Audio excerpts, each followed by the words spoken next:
Welcome back to my YouTube channel. उम्मीद है आप सब लोग खैरियत से होंगे। तो आज हम बनाएंगे बहुत ही टेस्टी मैंगो स्मूदी। बनाना स्टार्ट करते हैं। मैंगो स्मूदी बनाने के लिए सबसे पहले हम एक ग्राइंडर लेंगे, उसमें डालेंगे 1 लीटर दूध और 2 कप कटा हुआ आम।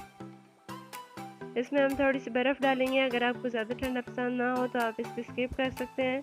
इसके बाद इसको अच्छे से ग्राइंड कर लेंगे।